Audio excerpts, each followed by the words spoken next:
Welcome back to Good Day Chicago. As of 12:01 this morning, ShotSpotter is no longer operating in the city of Chicago. Now, there was a fierce debate over the program in City Council, with the majority of alder people voting to keep it in place.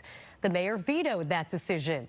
Joining us this morning to talk about what is next is Deputy Mayor of Chicago, Gary Gatewood. Gary, thanks for stopping by. We appreciate it. Happy to be here. Thank you. Before we get into the future of what does come next, I want to talk about this. Chicago police reported on Saturday that a man was shot 2 times. They were notified of that shooting and able to get him to the hospital because of ShotSpotter. So how does the mayor defend getting rid of the technology knowing this? Well, I think the ultimate goal is to find technology that works better, and also understanding that this is not the only technology the Chicago Police Department uses, and also encouraging citizens to continue to call 911 and work closely with our law enforcement partners and our other partners throughout government. So Sunday, the city put out a request for companies to submit proposals for an alternative crime-fighting tool.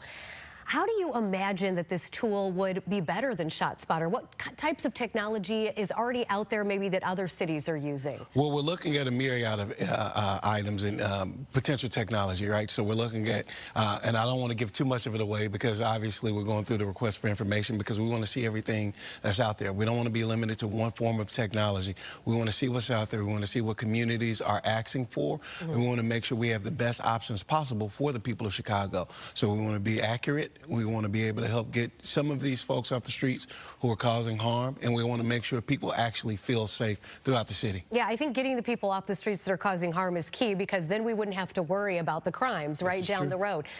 So if I know you don't want to get too much into the weeds or into the details here, but I mean, if not triggered by gunshots, how might new technology work? I mean, would it go ahead? Well, some of it might be triggered by gunshots. Some of it might be other forms of technology, because we have to really take a deep dive to see what's out there. We started a working group months ago to really start digging in and look at what alternatives could be, not only the technology, but also how we deploy the resources that we have. And then when I say deploy resources, I don't just mean the Chicago Police Department. I mean the entire full force of the government, but also what it looks like to partner with our CBOs, community-based organizations, to really bring a holistic approach to safety. That's some of the things that we're looking at, and we really want to see what's out there, and this is why we put the RFI. The RFI actually came out Friday, so it'll be open for 6 weeks. So we really are encouraging technology companies throughout the world to show us what they have and bring it to the city of Chicago, because again, the city of Chicago is open for business, and we really want to see what the best technology out there is that can actually lead to safety. Yeah, and I mean, the citizens want to see that as well, right? We all do.